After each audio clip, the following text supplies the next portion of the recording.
Hey guys, today we're going to read The Caboose Who Got Loose, written and illustrated by Bill Peet. This is one of our favorites.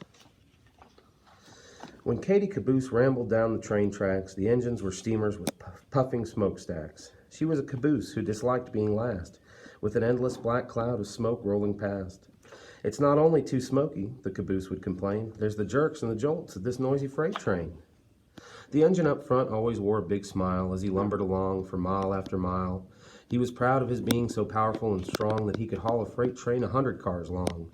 So on he went chugging, no worry or care, leaving Katie Caboose in the dark clouds of despair.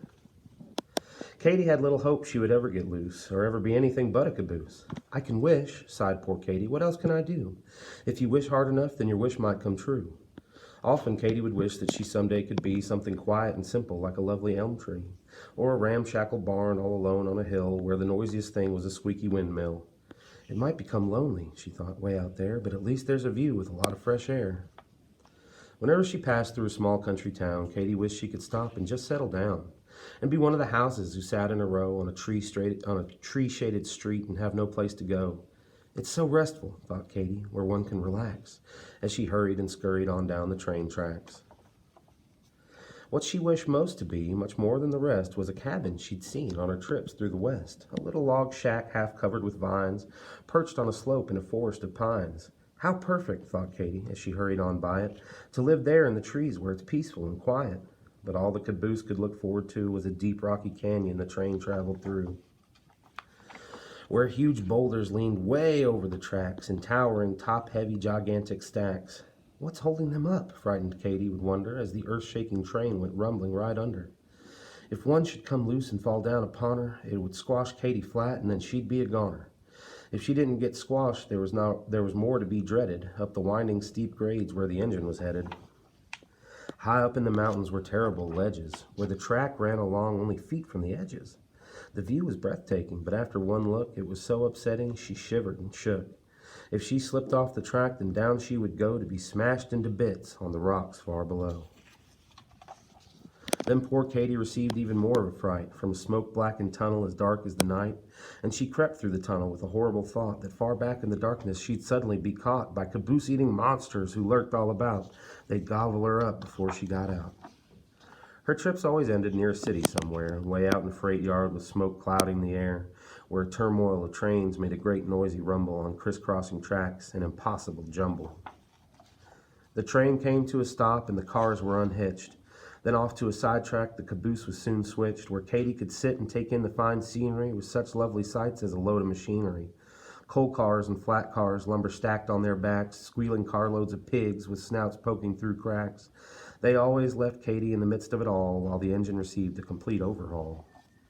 The huge engine at last had run down from the strain, from the 10,000 miles he had hauled the long train. Back in the roundhouse, men swarmed all about to check over and under him, inside and out, replacing old pistons and bolts that were missing, patching leaks in the boiler that made a loud hissing, cleaning rust from his piping that ran everywhere, checking steam valves and pumps in great need of repair. As Katie sat there through one long dreary night, staring up through the smoke at a red signal light, a small house appeared in the sky like a ghost, a shack with the switchman perched high on a post. "I'd like to be you," said the shack very sadly. "If I could trade places, I would, very gladly. A caboose is what I've always wanted to be, for you have the best life from what I can see." Before Katie could think of some way to reply, all at once a long freight train came thundering by.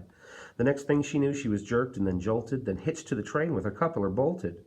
As the train left the freight yard, poor Katie looked back to catch a last glimpse of that sad little shack.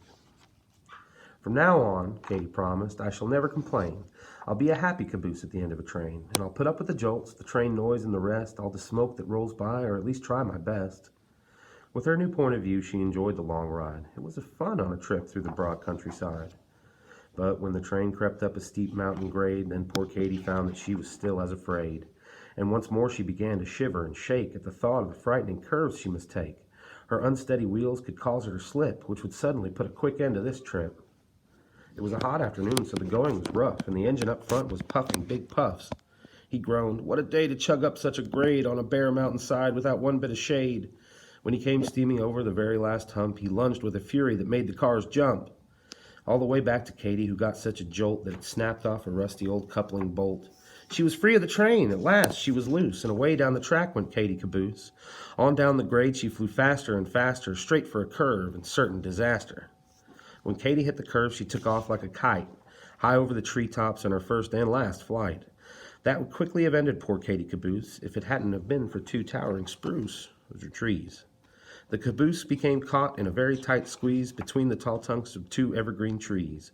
At first she could hardly believe her good luck. What a wonderful place it was to be stuck. She thought sure she was dreaming. It couldn't be true. Here she was in the trees with a beautiful view. It's so perfect, sighed Katy. Yet I'm really not free. I know sooner or later they'll come after me. And then sure enough, up the mountains that night came a train with a crane and a powerful light. She could have gone leaping off here, came a shout. Like a great glaring eye, then the light searched about. It flashed past the trees down the steepy rock bluff, and it searched high and low, but not quite high enough. Or it would have soon spotted the missing caboose, but all they could find was a startled bull moose. Let's all call it quits, growled the boss of the crew. For all that I care, she's in Kalamazoo. Katy stayed in the treetops. No one ever found her, except for the squirrels and the birds all around her. At last she was free, just as free as the breeze, and how Katy did love it up there in the trees. Oh, indeed, Katy did.